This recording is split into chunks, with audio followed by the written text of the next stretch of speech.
નમસ્કાર. ગુજરાતના સૌથી મોટા ઓટીટી પ્લેટફોર્મ બીબી ન્યૂઝ ગુજરાતમાં હું ભૌમિક વ્યાસ તમામ દર્શક મિત્રોનું હાર્દિક સ્વાગત કરું છું.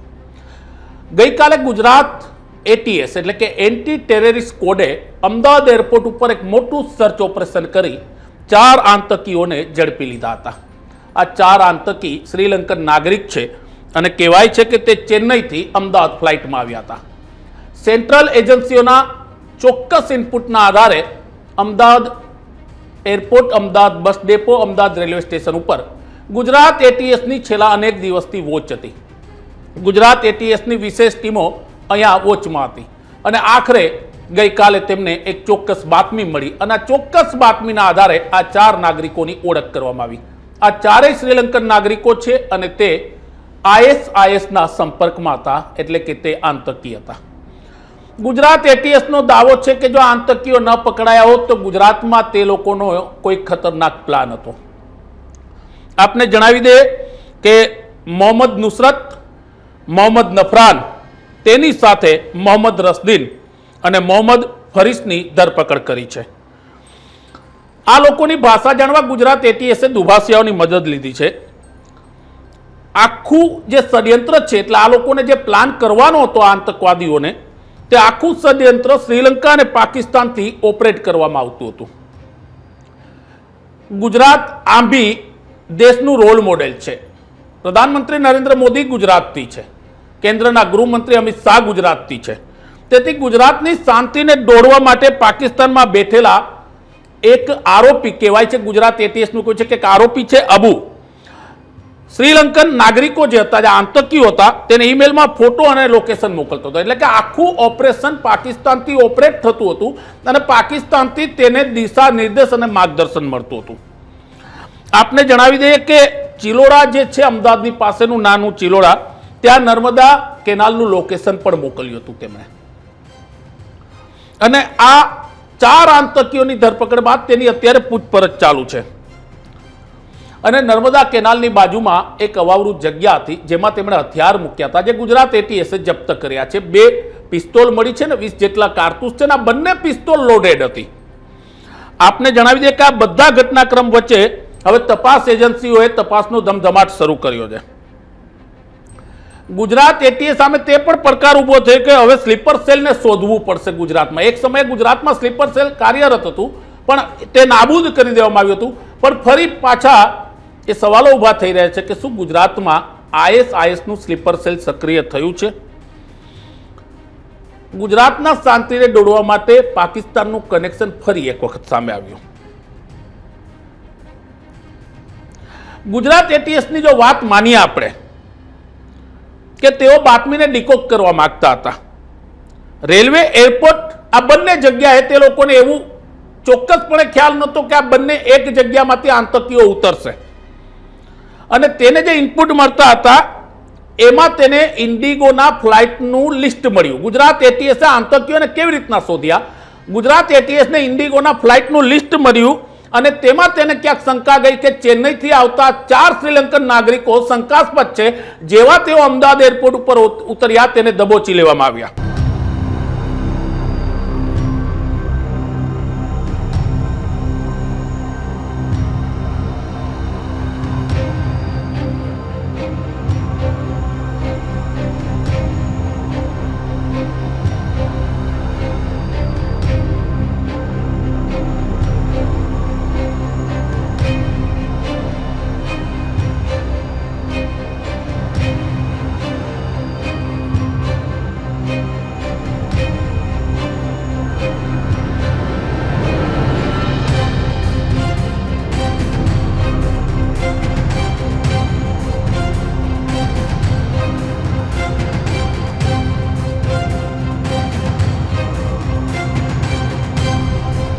આ 4 આતંકી પાસેથી આપણે જણાવી દઈએ કે આઈએસઆઈએસનો ઝંડો અને મોબાઈલમાંથી, તેમના મોબાઈલમાંથી ઇસ્લામિક સ્ટેટનું સમર્થન કરતા તેમજ મુસ્લિમો પર થતા અત્યાચારનો બદલો લેવાની વિગતો મળી છે. અને ત્યારબાદ ગુજરાત એટીએસે એક તામિલ ભાષા જાણતા એક વ્યક્તિની મદદ લઈ તેની પાસેથી પૂછપરછ થઈ વિગતો જાણી. આપને જણાવી દે કે ગુજરાત હંમેશા ખતરા ઉપર બેઠું હોય છે. કારણ કે ગુજરાતનો વિકાસ જે રીતના થઈ રહ્યો છે, ગુજરાત જે રીતના આગળ વધી રહ્યું છે, તે જે દેશના દુશ્મનો છે તે કદાચ સહન નથી કરી શકતા. પણ ગુજરાત પોલીસ અને ગુજરાત એટીએસને એટલા જ ધન્યવાદ દેવા પડે જેટલા કોઈએ મોટું કામ કર્યું હોય. ગુજરાત એટીએસની સક્રિયતાથી કોઈ ખતરનાક પ્લાન હતો જે આ લોકોનો, તે નિષ્ફળ ગયો છે. ગુજરાત એટીએસ આ ચારેય શ્રીલંકન આતંકીઓની પૂછપરછ કરી રહી છે. રાજ્ય અને દેશની સુરક્ષા એજન્સીઓ આ તપાસમાં જોડાય છે, કારણ કે આનું કનેક્શન પાકિસ્તાન સાથે નીકળ્યું છે. હર હંમેશા જે જાણવા મળે છે કે તમારે ડ્રગ્સ પકડાય, તમારે મોટી સંખ્યામાં હથિયારો પકડાય, તે તમામનું કનેક્શન પાકિસ્તાન સાથે નીકળે છે. પણ 4 આતંકીઓ ગુજરાતના એરપોર્ટ ઉપર આવી જાય, નર્મદા પાસેની અવાવરું જે જગ્યા છે કેનાલ પાસેની, ત્યાં તેઓ હથિયાર છુપાડી રાખે, તેમાં 2 પિસ્તોલ લોડેડ હોય, 20 કારતૂસ હોય. આ મોટો સવાલ છે કે જો એટીએસનું ઓપરેશન સફળ ન થયું હોત તો શું થાત? આ લોકોનો પ્લાન શું હતો? આ લોકોનો ઈરાદો શું હતો? શું આ લોકો કોઈ મોટા પ્લાનની ફિરાકમાં હતા? કારણ કે એને તે જ કરવાનું હતું જે પાકિસ્તાનથી બેઠેલા તેના આકાઓ તેને ગાઈડ કરતા હતા, તેને દિશા નિર્દેશ આપતા હતા. ગુજરાત એટીએસ હવે આ 4 આતંકીઓની પૂછપરછ કરી રહી છે દુભાષિયાઓની મદદ લઈને. આવનારા સમયમાં આ જ મામલે કોઈ મોટો ખુલાસો થાય તેવી શક્યતા પણ છે. આપને જણાવી દઈએ કે ગુજરાત એટીએસની વિશેષ ટીમો સતત એક્ટિવ હોય છે આતંકીઓને શોધવા માટે, આતંકીઓને પકડવા માટે. ગુજરાતના ડીજીપી વિકાસ શાહે ત્યાં સુધી કીધું કે ગુજરાત એટીએસે એક એવો પ્લાન નિષ્ફળ બનાવ્યો છે આતંકીઓનો કે જો આ આતંકીઓ ન પકડાયા હોત તો આવનારા સમયમાં શું થાત તેની કલ્પના કરવી પણ મુશ્કેલ છે. આ સર્ચ સક્સેસ સફર ઓપરેશન પછી ગુજરાત સરકારના ગૃહ વિભાગે ગુજરાત એટીએસને અભિનંદન પાઠવ્યા છે. તેમનું કહેવું છે કે ગુજરાત પોલીસ હંમેશા સતર્ક છે રાજ્યના નાગરિકોની શાંતિ, સલામતી અને સુરક્ષા માટે. 4 આતંકીઓને ચુસ્ત બંદોબસ્ત વચ્ચે રાખવામાં આવ્યા છે.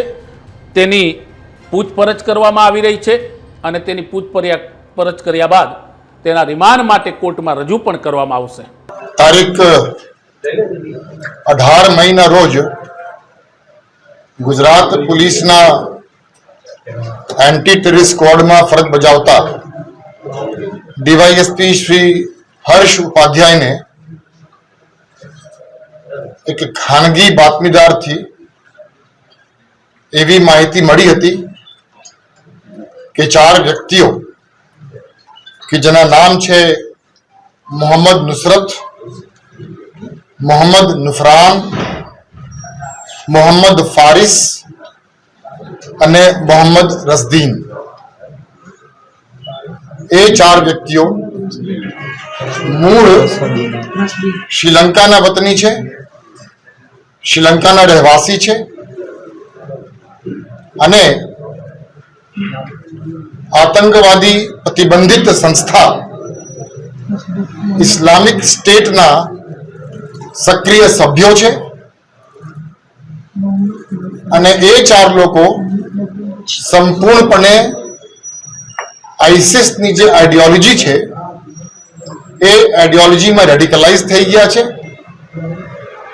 અને ભારતમાં કોઈ પણ જગ્યાએ આતંકવાદ કૃત્ય કરવા માટે એ લોકો આવવાના છે. કદાચ માહિતી મુજબ એ લોકો 18મી તારીખે અથવા 19મી તારીખે અમદાવાદ આવવાના છે. કાં તો હવાઈ માર્ગે આવશે અથવા રેલ માર્ગે આવશે. આ પ્રકારની માહિતી મળતાની સાથે જ ડીવાયએસપી શ્રી હર્ષ ઉપાધ્યાય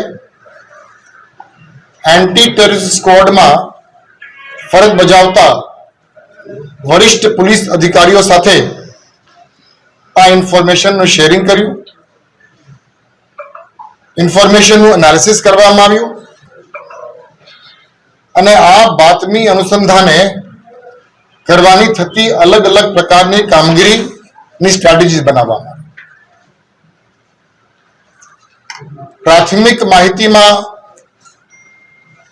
એ લોકો કઈ રસ્તે આવવાના છે, કેટલા વાગે આવવાના છે, એવી કોઈ ચોક્કસ માહિતી ન હોવાના કારણે એન્ટી ટેરરિસ્ટ સ્ક્વોડના અલગ અલગ અધિકારીઓની નેતૃત્વમાં અલગ અલગ ટીમ્સ બનાવવામાં આવ્યું અને દક્ષિણ તરફથી આવતા તમામ રેલવેઝ અને હવાઈ જહાજની વિગત ઉપલબ્ધ કરાવવામાં આવ્યું અને એ વિગત મળ્યા પછી તમામ પેસેન્જરોની લિસ્ટ, તમામ ટ્રેન્સના તમામ પેસેન્જરની લિસ્ટ, તમામ ફ્લાઇટ્સના તમામ પેસેન્જર લિસ્ટની એનાલિસિસ કરવામાં આવી અને એ એનાલિસિસ કરતા એક ટીમને સફળતા મળી અને આ 4 લોકોના જે નામની માહિતી આપણને મળી હતી, એક જ પીએનઆરમાં ચેન્નઈથી Ahmedabad IndiGo flight number 6E848 ના જે પેસેન્જર લિસ્ટ છે એમાં એ લોકોના નામ મળી આવ્યા. માહિતી મુજબ એ લોકો શ્રીલંકાના હતા, એટલે પછી અન્ય સિસ્ટર એજન્સીઝની મદદ લઈ કોલંબોથી પણ આ પ્રકારની વેરિફિકેશન કરવામાં આવ્યું અને ત્યાં પણ આપણને જાણવા મળ્યું કે આ 4 લોકો એક જ પીએનઆર નંબરમાં કોલંબોથી ચેન્નઈ આવવાના છે. માહિતી પાકી થતા અમદાવાદ એરપોર્ટ ઉપર એન્ટી ટેરરિસ્ટ સ્ક્વોડના અલગ અલગ અધિકારીઓની ટીમ બનાવી ને ખાનગીમાં વોચ રાખવામાં આવ્યું. આ 4 લોકો 19મી તારીખે સવારે 3 વાગે શ્રીલંકાથી ચેન્નઈ પહોંચ્યા અને ચેન્નઈથી ઇન્ડિગો ફ્લાઇટ 6E848 માં રવાના થઈ 19મી તારીખે સાંજે આશરે 8 વાગે અમદાવાદ એરપોર્ટ પહોંચ્યા. અમદાવાદ એરપોર્ટમાં અગાઉથી એન્ટી ટેરરિસ્ટના ટીમ્સ ખાનગીમાં વોચ પર હતા. એ લોકો જેમ અમદાવાદ એરપોર્ટથી બહાર આવ્યા, એન્ટી ટેરરિસ્ટ સ્ક્વોડના માણસો, અધિકારીઓ અને નિયમ મુજબ જે પ્રક્રિયા આપવાની હોય છે પંચોની, એ તમામની તૈયારી સાથે એ લોકોને ત્યાંથી ડિટેન કરવામાં આવ્યું અને રાતોરાત એન્ટી ટેરરિસ્ટની ઓફિસમાં લાવવામાં આવ્યું.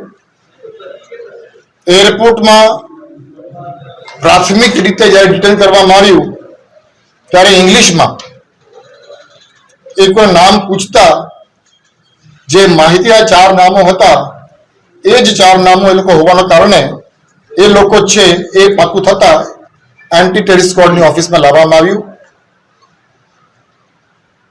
વધારે પૂછપરછ માટે બહુ આ લોકોને ઇંગ્લિશ બહુ આવડતું નથી, હિન્દી બહુ આવડતું નથી, ગુજરાતી તો નથી આવડતું, ફક્ત તમિલ બોલે છે એ લોકો. એટલે તમિલ ભાષાના જાણકાર લોકોને રાતોરાત એન્ટી ટેરરિસ્ટ સ્ક્વોડમાં બોલાવવામાં આવ્યું અને એ લોકો મારફતે એ 4 લોકોની પૂછપરછ કરવામાં આવી. નવા સમાચાર, નવી અપડેટ સાથે અમે ફરી મળીશું. ત્યાં સુધી મને રજા આપશો. નમસ્કાર.